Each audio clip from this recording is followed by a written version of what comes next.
मुलांनो, आपण जीवनदायी झाड हा पाठ जो आहे लास्ट लेक्चरला सुरू केला होता. त्याच्या पुढचा पाठ जो आहे आपण पाहणार आहे की कशाप्रकारे लेखकाच्या मुलांचा कौतुकाचा कार्यक्रम कोणता होता की फांदीवर चिकट रंगाने बरबटलेल्या गोगलगाई पाहणे आणि त्यांचा प्रवास निरखणे हा त्यांचा आवडीचा रोजचा एक कौतुक करणे म्हणजे प्रशंसा करणे, तारीफ करणे. कौतुक म्हणजे आणि कौतुकचा दुसरा एक शब्द आहे म्हणजे नवल वाटणे. आश्चर्याने लेखकाची ती लहान मुलं जी आहेत त्या गोगलगाईंचा प्रवास जो आहे, जिसे घोंगा कहते हैं हिंदी में, ते त्याबरोबर त्यांचा प्रवास पाहत असे. चला तर पुढे पाहूया. लवकरच एक पारव्याची जोडी. पारवा जो आहे एका पक्ष्याचं नाव आहे. पारव्याची जोडी जोडी म्हणजे पारवा आणि पारवी. त्या गर्द म्हणजे दाट, आणि दाट गर्दचा समानार्थी शब्द आहे दाट, आणि दाटचा विरुद्धार्थी शब्द येणार आहे विरळ. हिरव्या आश्चर्यात दिलासा शोधू लागली. दिलासा शोधणे म्हणजे आधार शोधणे, आश्रय शोधणे. हिरव्या आश्चर्यात म्हणजे त्या लिंबाच्या हिरव्यागार झाडामध्ये ती स्वतःसाठी निवारा शोधू लागली, आश्रय शोधू लागली, आसरा शोधू लागली. असा कोण? पारव्याची जोडी. कारण पण आहे. पारव्याची जोडी लिंबाच्या झाडावर राहते. कारण त्याचं कारण काय आहे? प्रश्न त्याचं उत्तर काय येणार आहे? कारण लिंबाच्या गर्द हिरव्या आश्चर्यात त्यांनी दिलासा शोधला, आधार शोधला. त्या जोडीनं, त्या म्हणजे कोण? त्या काय आहे? सर्वनाम आहे. जोडी म्हणजे कोणती? पारव्याची जोडी. त्या जोडीनं काड्यांचं एक घरटं म्हणजे काय? एक छोटंसं लहान घर. पक्षी जे आहे एक एक काडी जमवून जे आहे ते आपलं काय करत असतात? घरटं बनवत असतात. तर त्याचप्रमाणे त्या पारव्याच्या जोडीने सुद्धा एक एक काडी जमवून आपलं घरटं जे आहे ते बनवलेलं होतं. काडी, जोडी. जोड एक शब्द एक वचन, आणि त्याचं अनेक वचन एक काय येणार आहे? जोडी. काय येणार आहे त्याचं अनेक वचन? जोडी. आणि काडी एक वचन आणि काड्या अनेक वचन. एका काडीने घर बनतं का? नाही. तर अनेक अशा काड्या एकत्र करून त्या पारव्याच्या जोडीने स्वतःसाठी एक सुंदर असं काय बनवलेलं होतं? घरटं बनवलेलं होतं. एक घरटं त्या लिंबाच्या काटेरी झाडात बांधायला सुरुवात केली.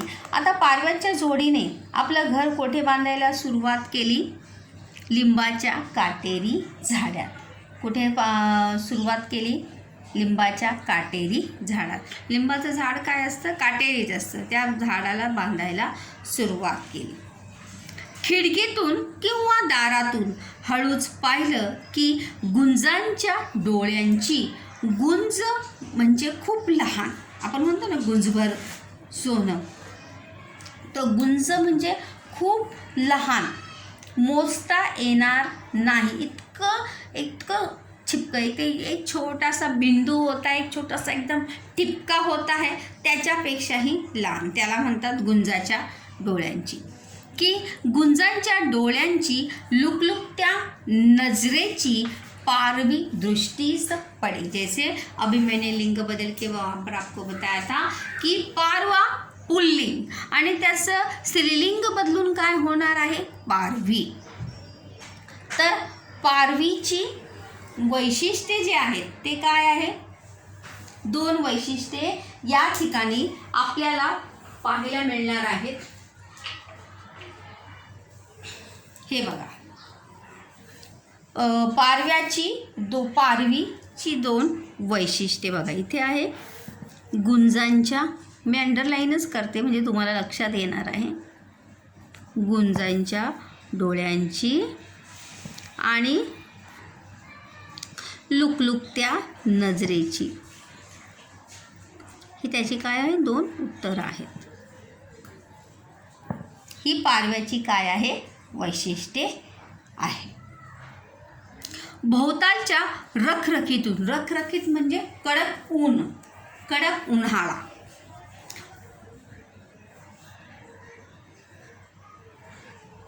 भोवतालच्या म्हणजे आसपासच्या कडक रखरखीतून त्या जोडीनं एक थंड असा आश्रय शोधून काढला होता. आश्रय म्हणजे निवारा, आसरा. त्या जोडीने एक थंड म्हणजे काय, थंड म्हणजे गार, आणि थंडचा विरुद्धार्थी शब्द काय, थंडचा समानार्थी शब्द काय आहे, गार, आणि थंडचा विरुद्धार्थी शब्द काय येणार आहे, उष्ण, गरम. माझा मुलगा म्हणजे कोणाचा, लेखकाचा मुलगा. लेखक आपल्या घराच्या बाजूची आठवण आपल्याला सांगत आहे. माझा मुलगा तिथं वारंवार म्हणजे सतत, नेहमी जाऊन पाही, म्हणून मग ते जोडपं हळूहळू दिसेनासं झालं. हम सभी जानते हैं कि पक्षियों को अगर मनुष्य के आने की जरा भी अगर आहट होती है, तर पक्षी ते स्थान सोडून, ती जागा सोडून त्या ठिकाणाहून काय होता, निघून जातात. तो इसीलिए जब लेखक के बच्चे बार बार उनको जाके देखते थे,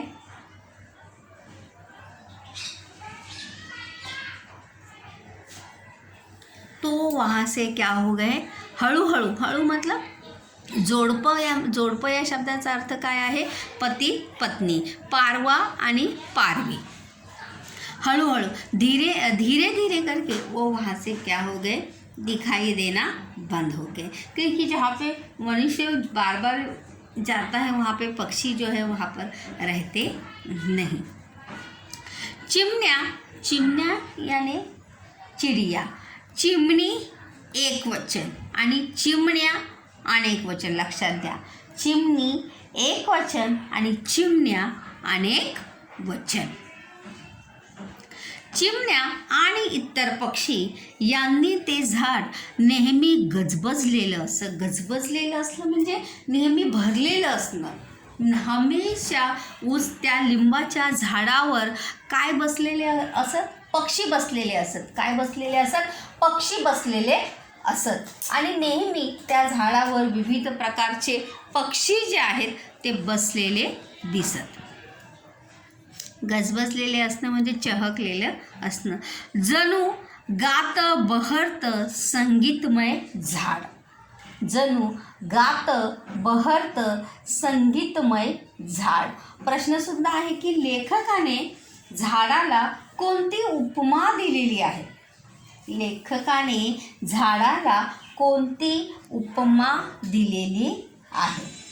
तर कोणती उपमा दिलेली आहे, जणू गात बहरत संगीतमय झाड. कोणती उपमा दिलेली आहे, जणू गात बहरत यानी खिलाव, म्हणजे लिंबाच्या फळांनी. अगर आप खरोखर जर लिंबाच्या झाडाजवळ गेले तर एकदम सुंदर असा आंबट असा वास, इतका सुंदर असा वास येतो की त्या वासाने मन काय होत असतं, प्रसन्न होत असतं. तो संगीतमय झाड़, यहाँ पर देखेंगे तो उद्गारवाचक एक चिन्ह यहाँ पर आया है. तुरेदार बुलबुल. बुलबुल सुद्धा हे काय आहे, पक्ष्याचं नाव आहे. काय आहे, पक्ष्याचं नाव. आणि पोपट तिथे नेहमी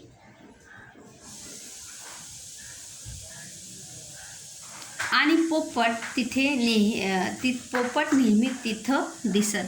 पोपटचा एक पोपट अनेक पोपटच होणार आहे वचन बदलून, और तू लिंग बदलून पोपटचं लिंग बदलून काय होणार आहे, मैना. काय होणार आहे, मैना. त्या सगळ्यांचं ते झाड म्हणजे एक केंद्र, एक आकर्षण, एक आश्वासनाचं, विश्वासाचं ठिकाण झालं होतं.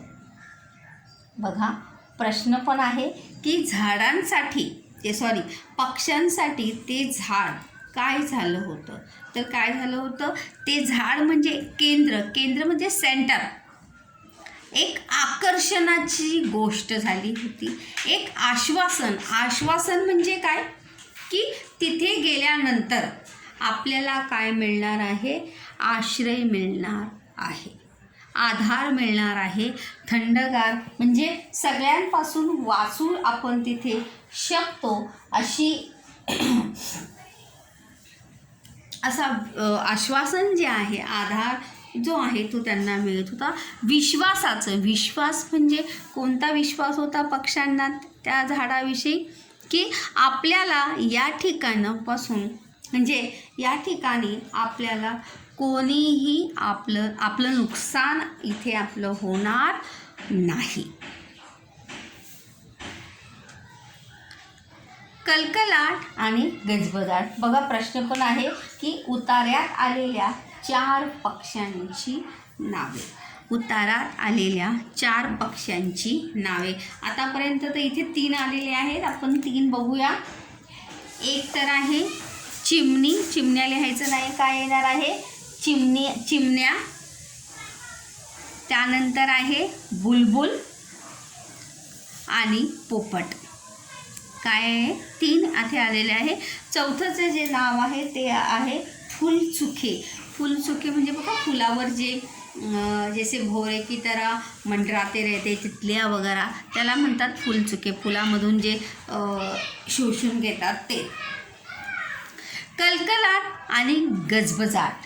कलकलाट आणि गजबजाट. झाडाच्या बहरातील फुलांची वैशिष्ट्ये किंवा उतार्यातील नाददर्शक शब्द.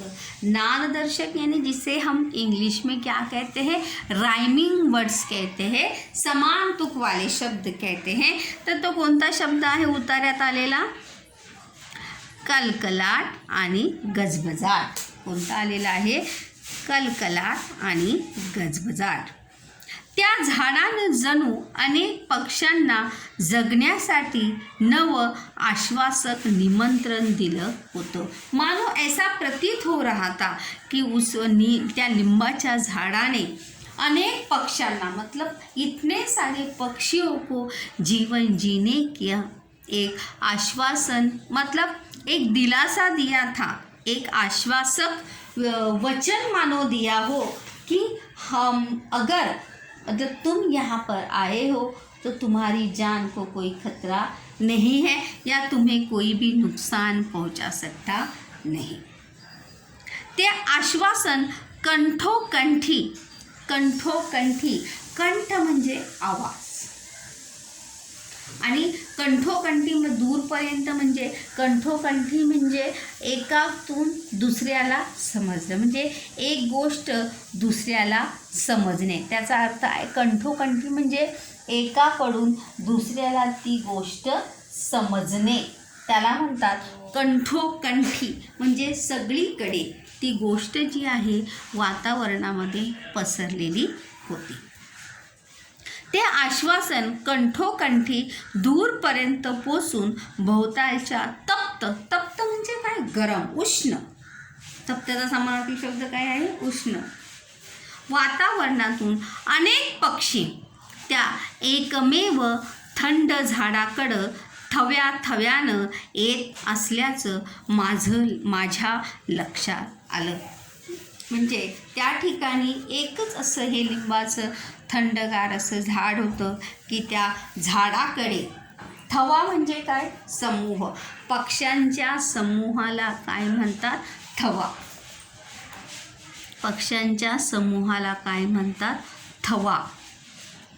आणि त्याचा एक वचन आहे थवा आणि त्याचं अनेक वचन आहे थवे. तर या त्या थव्याने इथं इसलिए आहे की अनेक पक्ष्यांचे थवे, मतलब पक्षियों का झुंड वहाँ पर एक आश्वासन के तौर पर विश्वासाने दिलासा शोधण्यासाठी त्या लिंबाच्या झाडाकडे सर्व पक्षी जे आहे त्या ठिकाणी येत असत. आपण इथे प्रश्न पण इथे सोमदाचा प्रश्नसुद्धा येऊ शकतो की झाड सजीवांसाठी जीवनदायी केंद्र कसे बनू शकते ते विधान पटवून द्या. म्हणजे झाड जे आहे जीवनदायी झाड सर्व सजीवांसाठी. मग त्या सजीवांमध्ये सर्व काही आले, मनुष्य आले, प्राणी आले, पक्षी आले, सर्व कीटक आले. प्रत्येक सजीवासाठी झाड जे आहे ते काय आहे, केंद्र, जीवनदायी केंद्र कशा प्रकारे बनू शकतं. कारण की झाड हर तऱ्हेने हर प्रकारे प्रत्येकाची काय करत असतं, मदत करत असतं. झाड मदत करताना कोणत्याही प्रकारचा भेदभावाची भावना जी आहे ती झाडामध्ये नसते.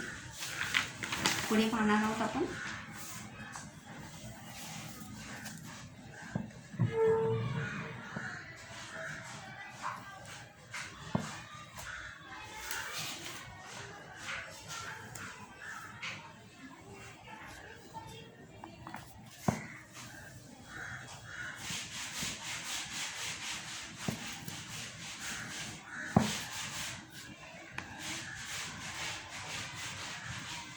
त्यानंतर झाडांखाली मुंग्यांचंही एक वेगळंच विश्व होतं. आपण जर झाडं पाहिली तर त्या झाडाखाली काय असतात, मुंग्या.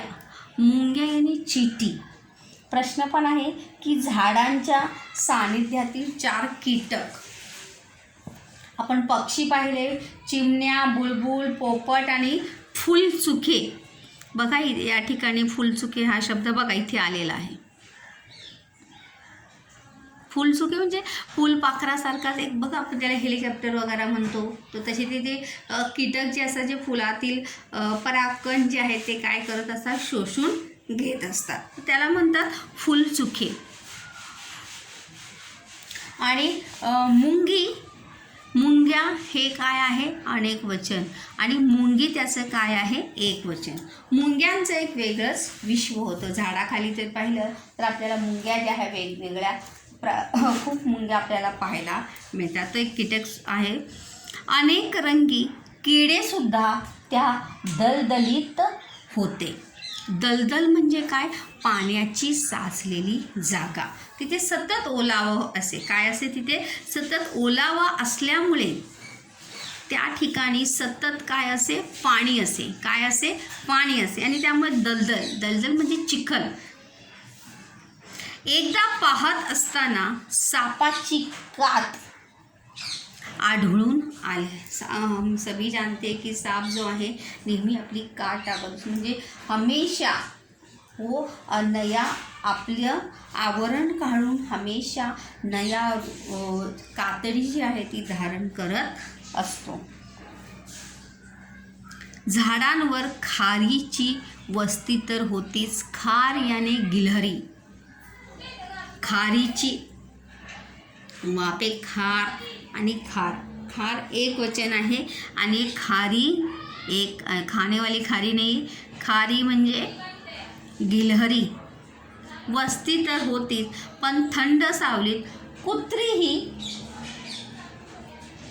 तिथं विसाव्याला येत. मतलब वहाँ पे गिलहरी तो पेड़ पर हमेशा हमें देखने को मिलती है, लेकिन ठंडी छाँव में वहाँ पर कुत्ते भी वहाँ पर ठंडी हवा में या ठंडी हवा में विश्राम करने के लिए वहाँ पर आते थे.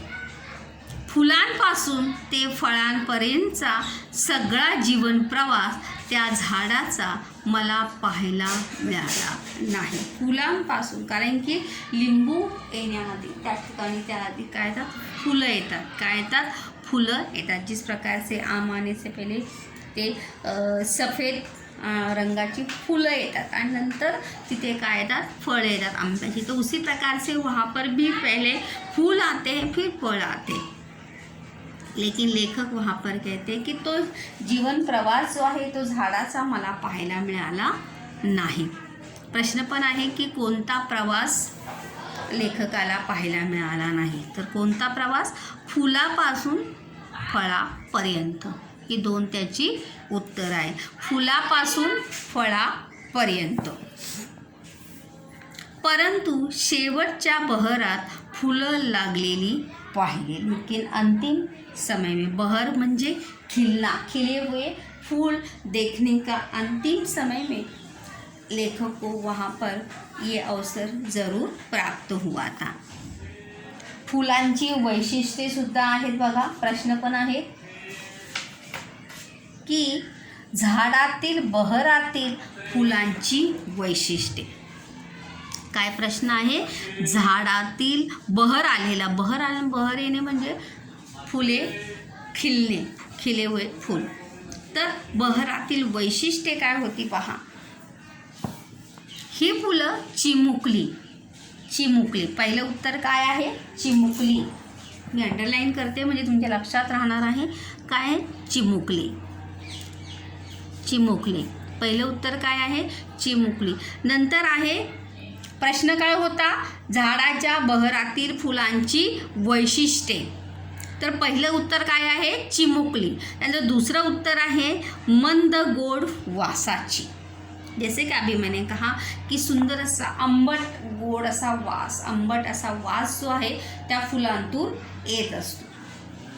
त्यानंतर तिसरं आहे अद्भुत म्हणजे वेगळे, अद्भुत फळदार आश्वासन. हे बघा, हे पुढचं जे आहे हे लिहायचं नसतं.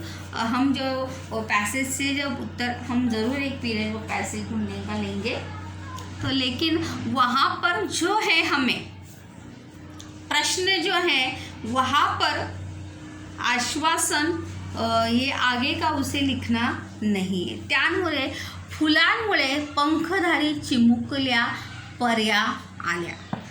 त्यानंतर वेगळं फुलामुळं हे पण लिहायचं नाही आहे, हे सुद्धा लिहायचं नहीं है.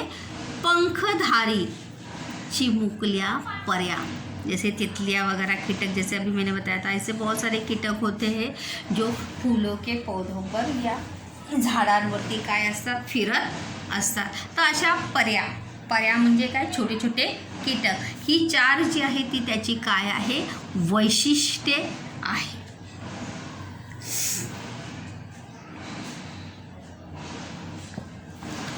फुलपाखरं आणि रंगीत उडते कीटक.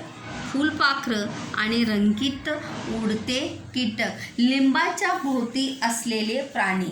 पहिलं काय येणार आहे? साप आपण पाहिला होता बघा इथे. साप पहिला आहे साप. नंतर खार दुसरा, आणि तिसरा जे आहे कुत्री. 1 2 आणि 3 हे 3 प्राणी जे आहे लिंबाच्या भोवती, लिंबाच्या झाडाच्या भोवती येत असत. नंतर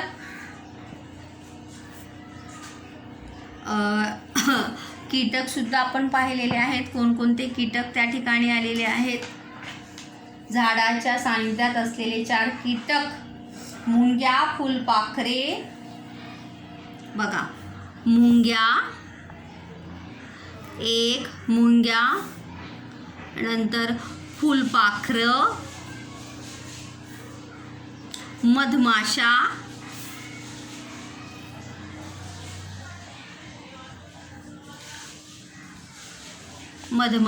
आणि भुंगे, म्हणजे ते कीटक जे चिमुकले कीटक.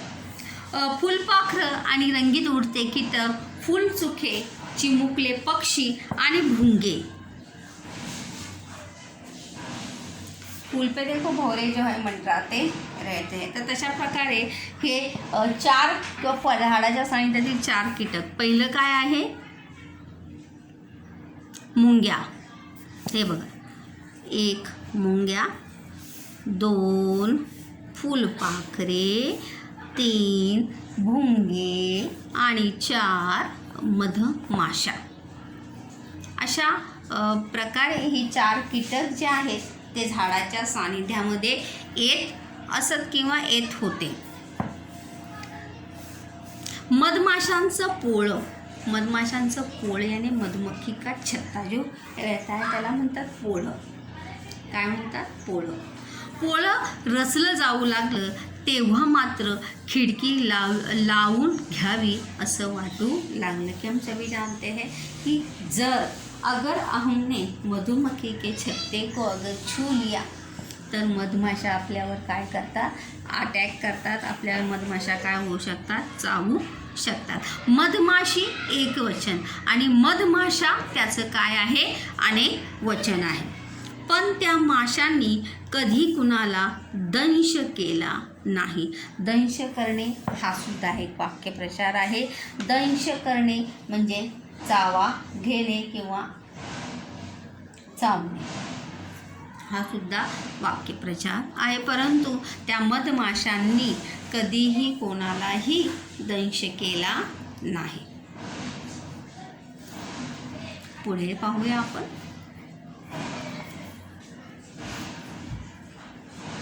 सजीवांसाठी जीवनदायी केंद्र अशी त्या लिंबाच्या झाडाची व्याख्या झाल्याचं माझ्या लक्षात आलं। म्हणजे सर्व सजीव, मग ते कीटक असो, प्राणी असो, पक्षी असो, मनुष्य असो, प्रत्येक सजीवासाठी झाड काय झालं होतं, जीवनदायी केंद्र। प्रश्नसुद्धा आहे असं होत होता की झाड कशा प्रकारे सजीवांसाठी जीवनदायी केंद्र बनू शकतं ते तुमच्या शब्दात सांगा। पण इतकंच नव्हे तर माणसंही त्या झाडाकडं आकर्षित होत होती। पक्षी, प्राणी, कीटक तर आकर्षक होतच होती, पण त्याचबरोबर सर्वात महत्त्वाचा सजीव म्हणजे कोण, मनुष्य, माणूस, तो सुद्धा त्या झाडाकडे काय होत होता, आकर्षित होत होता। म्हणजे ते झाड माणसाला सुद्धा आपल्याकडे काय करून घेत होतं, आकर्षित करून घेत होतं। ज्या कुण्या ते झाड जे आहे लेखकाने लावलेलं आहे का, नाही, ते झाड एका दाक्षिणात्य स्त्रीने लावलेलं आहे। कोणी लावलेलं आहे, दाक्षिणात्य स्त्रीने। ज्या कुण्या दाक्षिणात्य स्त्रीनं हे लिंबाचं झाड राहत्या घराच्या मागं केवळ भाडे करू असताना लावलं होतं। मतलब जिस घर में लेखक अभी रहते हैं उस घर में पहले एक दाक्षिणात्य स्त्री, दक्षिण भारतचा दक्षिण क्षेत्र कोणतं, जहाँ पे साउथ इंडियन रहते हैं, त्या दाक्षिणात्य स्त्री ने जब वहाँ पर वो रेंट पे रहती थी तभी उसने वो पेड़ जो है वो लगाया था। तिनं त्या झाडाला कुंपण घातलं नव्हतं। कुंपण घालने मतलब देखो हम पेड़ को क्या करते हैं, तार से या लकड़ियों से क्या करते हैं, आज उसके पेड़ के आसपास पूरा उसको बंदिस्त कर देते हैं, त्याला म्हणतात कुंपण घालणे। काय म्हणतात, कुंपण घालणे। मुक्त मोकळं झाड तिनं जणू कडूपणाच्या आणि कंजूशीच्या मर्यादा घातलेल्या नव्हत्या। प्रश्न पण आहे की झाडाला कोणत्या मर्यादा घातलेल्या नव्हत्या। प्रश्न पण आहे झाडाला कोणत्या मर्यादा घातलेल्या नव्हत्या। तो कोणत्या मर्यादा घातलेल्या नव्हत्या, दोन त्याचे उत्तर आहेत बघा। प्रश्न जे आहेत की आपल्याला अभी जो हमने टेस्ट लिखा था उसमें प्रश्न जो है हमने पैसेज के जो हम लिखे थे वो बिल्कुल मैंने दिए नहीं थे, लेकिन आप अगर पैसेज ढूंढते तो आपको उत्तर ज़रूर मिलते, लेकिन आप पैसेज पढ़ते नहीं हैं और कुछ भी लिख देते हैं। तर कोणत्या मर्यादा घातलेल्या नव्हत्या बघा, कडूपणाच्या आणि कंजूशीच्या। कोणत्या मर्यादा घातल्या नव्हत्या, कडूपणाच्या आणि कंजूशीच्या मर्यादा ज्या आहेत त्या झाडाला घातल्या नव्हत्या। ते झाड कसं होतं, मुक्त मोकळं, म्हणजे बंदिस्त, कुंपण न घाता वो त्याचा विस्तार, उसका फैलाव जो है फैल चुका था। आसपासचे लोक येत लिंबाची फळं मुक्तपणे घेऊन जात, म्हणजे फळं घेऊन जाण्यासाठी कोणाचीही ना नव्हती, कोणीही येऊन मुक्तपणे, किसी को पूछने की भी आवश्यकता नहीं थी। फळं कधी कमी पडली नाही फल कभी लिंबू जे आहेत, लिंबाचं फळ जे आहे ते कधी कमी पडलेलं नाही। फळांनी लगडलेलं ते झाड दृष्ट लागण्यासारखं, समृद्धीची भावना जागणारं आणि जीवनदायी होतं. प्रश्नसुद्धा आहे बघा इथे की झाडाच्या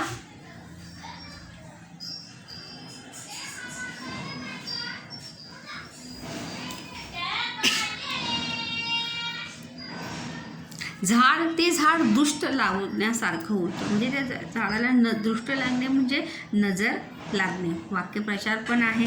ते झाड कोणती भावना जागवणारं होतं? समृद्धीची भावना जागवणारं होतं. समृद्धीची भावना म्हणजे जर आपण दुसऱ्याला दिलं तर आपल्याला कधीही कमी पडत नाही. तर देण्याची भावना ही झाडाकडून आपण शिकली पाहिजे. हा संदेश आपण याच्यातून मिळू. आणि जीवनदायी जागवणारं आणि जीवनदायी होतं. जीवनदायी म्हणजे लोकांना प्रेरणा देणारं ते सगळ्यांसाठीच होतं.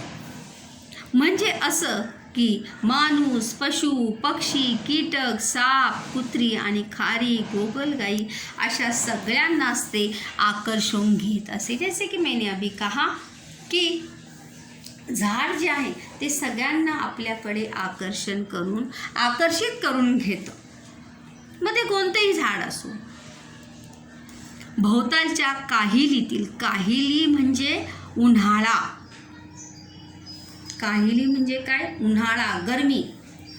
काहिलीतील विसाव्याचं आणि आनंदाचं जणू आशीर्वादमय आश्वासन आणि जगण्याचा दिलासा. आणि त्या कडक उन्हाळ्यातून किंवा त्या कडक उन्हातून आपल्याला एक थंडगार असं आश्वासनाचं, दिलासाचं एक स्थान म्हणजे त्या ठिकाणी कोणतं झाड होतं? ते लिंबाचं झाड होतं. की ज्या ठिकाणी कोणताही मनुष्य, प्राणी, कीटक बिनधास्तपणे त्या ठिकाणी जाऊन निवारा किंवा दिलासा शोधू शकत